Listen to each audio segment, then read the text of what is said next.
नमस्कार दोस्तों।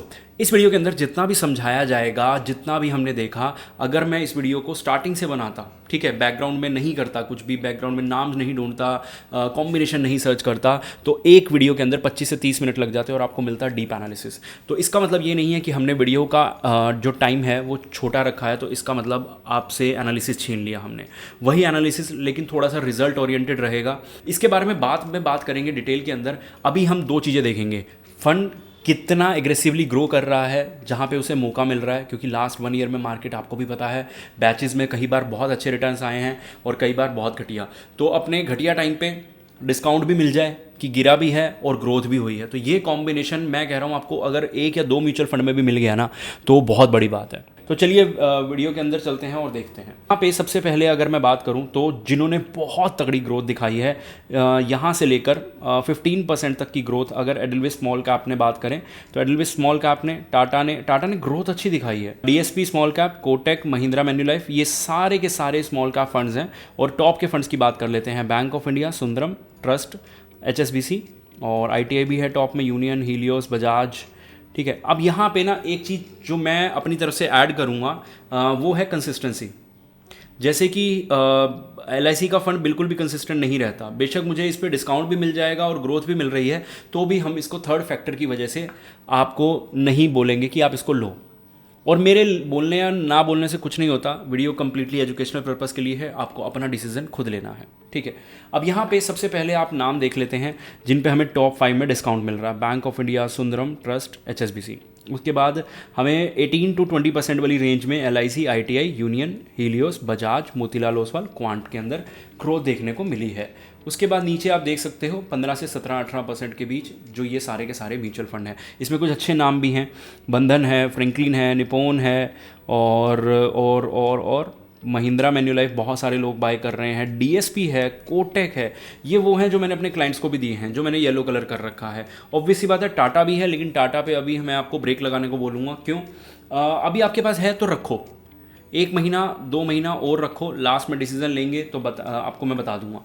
उसके बाद अगर अभी टाटा को मैं साइड में कर दूं कि ठीक है यार, इसमें बहुत एक्स्ट्रा ऑर्डिनरी डिस्काउंट है, बेशक ये ग्रोथ अच्छी दिखा रहा है, लेकिन जब गिरता है तो बहुत ज़्यादा गिर जाता है, तो 50% तो अभी भी ख़राब चल रहा है। या तो ये ग्रोथ दिखाना बंद कर देगा या ये यहाँ से गिरना बंद कर देगा, एक चीज़ होगी, और उसके बेस पे मैं आपको ये बता सकूंगा कि इस फंड का आगे करना क्या है। अब बात करते हैं HDFC स्मॉल कैप की, जिसमें हमें सबसे ज़्यादा डिस्काउंट मिल रहा है 9.14। SBI में हमें डिस्काउंट मिल रहा है, और इसके बाद कोटक और ICICI, फ्रैंकलिन, इन सब पे हमें डिस्काउंट मिल रहा है 6, और HSBC पे भी है। तो शायद जो मुझे अभी तक याद है, HSBC तो पक्का ऊपर वाली लिस्ट में है, फ्रैंकलिन, कोटक, ICICI, तो इनको ढूंढते हैं एक बार के लिए। फ्रैंकलिन ये रहा। फ्रैंकलिन में आपको ऑलमोस्ट 16.5 की ग्रोथ भी दिखी है, नीचे 5.85 का आपको डिस्काउंट भी मिल रहा है फिलहाल। उसके बाद अगर मैं बात करूं तो यहाँ पे HSBC भी है जिसने 20% की ग्रोथ करी है, और साथ ही साथ डिस्काउंटेड रेट भी यहाँ पे अच्छा चल रहा है, 5.51 का डिस्काउंट आपको नीचे देखने को मिल रहा है, ठीक है। लिस्ट में UTI भी है, LIC भी है, और भी बहुत सारे फंड है। ऊपर वाले फंड में कोटक भी है जिसने 16% का अप दिखाया है, और यहाँ पे डिस्काउंट भी 6.67 है। HDFC और SBI नहीं है ऊपर वाली लिस्ट में, तो इनको भी जाने देते हैं एक बार। और ICICI प्रूडेंशियल है ऊपर वाली लिस्ट में, नहीं है।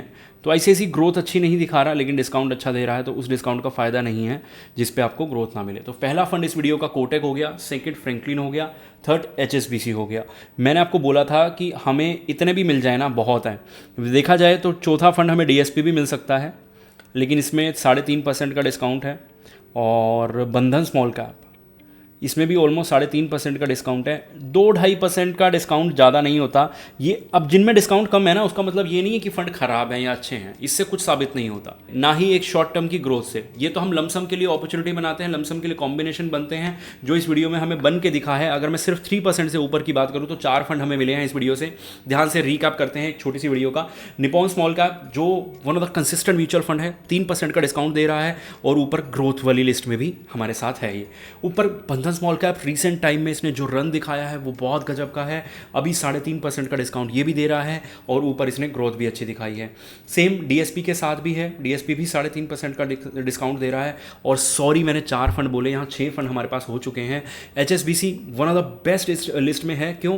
5.5% का डिस्काउंट है और ग्रोथ 20% से ऊपर है। उसके बाद अगर मैं फ्रैंकलिन इंडिया और कोटक की बात करूं तो दोनों के अंदर ऑलमोस्ट 6%, 6.5% का डिस्काउंट है और कोटक 16% अप है, फ्रैंकलिन ऑलमोस्ट 16.5 अप है। तो ये 6 फंड ऐसे हैं जिनमें गिरावट है, डिस्काउंटेड रेट है, लेकिन इनकी ग्रोथ भी बहुत शार्प हुई है जब इनका मौका मिला था। तो यहाँ पे ये दोबारा ऐसी ग्रोथ आराम से दिखाएंगे, सबसे तेज़ ग्रोथ दिखाएंगे, लेकिन हमें डिस्काउंट भी इनमें सबसे ज़्यादा मिलेगा। तो अगर आप लमसम करना चाहते हैं तो इन 6 स्मॉल कैप के अंदर अपॉर्चुनिटी है। कैसे बाय करना है, कैसे नहीं करना, वो आपके ऊपर है। एक चीज़ ध्यान रखिएगा, अगर आपको लगता है कि आप यार इन चीज़ों से बहुत ज़्यादा कन्फ्यूज़ हैं तो स्क्रीन पे नंबर है, हम आपकी हेल्प करेंगे एक पोर्टफोलियो बनाने में, लमसम का भी और एसआईपी का भी। दोनों का कॉम्बिनेशन ज़बरदस्त बनेगा और कंसिस्टेंसी, ग्रोथ और डिस्काउंट, इन तीनों का एक बढ़िया सा कॉम्बिनेशन बना के आपको दिया जाएगा, जिससे आप आने वाले बुल रन का बहुत बड़ा फ़ायदा उठा सकें। और बुल रन से पहले जो डिस्काउंटेड रेट मिलने वाले हैं, कहाँ पे सबसे ज़्यादा डिस्काउंट है, साथ में ग्रोथ कहाँ पे होगी, वो सब चीज़ें आपको पता लग जाएंगी। तो स्क्रीन पे नंबर है, आप कॉन्टैक्ट कर सकते हैं। अब यहाँ पे मैं वीडियो का ऑलमोस्ट रीकैप कर चुका हूं, लेकिन एक और डिस्क्लेमर देना चाहूँगा कि वीडियो में जितने भी फ़ंड बताए गए हैं ना, मैंने किसी भी फ़ंड को ऐसा नहीं बोला कि बहुत अच्छा है, बहुत ख़राब है। मैंने सिर्फ और सिर्फ कुछ क्राइटेरिया लिए हैं, कंसिस्टेंट कौन से फ़ंड हैं और किस फंड में ग्रोथ बहुत तगड़ी हुई है और किस फंड में आपको डिस्काउंट मिल रहा है। ये अगर कोई भी फंड इन तीनों कैटेगरी में आता है तो वो 6 फंड मैं आपको बता चुका हूँ, लेकिन अगर कोई नहीं आता तो इसका मतलब मत निकालना कि इन 3 में नहीं आया अब तो ये घटिया फंड हो गया। बहुत ही फंड बट हो सकते हैं, कुछ फंड ज़्यादा गिरते नहीं हैं, जैसे मैंने नीचे आपको बताया था लिस्ट में कि ITI स्मॉल कैप की बात करूँ या बड़ौदा की बात करूँ, या हम बैंक ऑफ इंडिया बहुत अच्छा फंड है जो सिर्फ 3% से कम गिरा है। तो अब इसमें गिरावट कम आई है तो डिस्काउंट नहीं है तो अच्छी बात है ना, गिरावट कम आई तो ये SIP के लिए बहुत अच्छा फंड हो गया कि ग्रोथ बहुत अच्छी है और गिरावट बिल्कुल कम है। तो ये SIP के लिए बहुत बेहतरीन फंड साबित हो सकते हैं। मैं फिर से बोल रहा हूँ, कंफ्यूज हो इस नंबर पे अपना SIP अमाउंट ड्रॉप करो, कौन सा फंड SIP के लिए, कौन सा फंड लमसम के लिए। हमारे साथ स्टार्ट करो हैंड होल्डिंग अपनी वेल्थ की, आपको बहुत कुछ समझने को मिलेगा। होपफुली ये वीडियो भी अच्छी लगी होगी, और कुछ फीडबैक आप देना चाहते हैं तो दे सकते हैं। मिलते हैं अगली वीडियो में।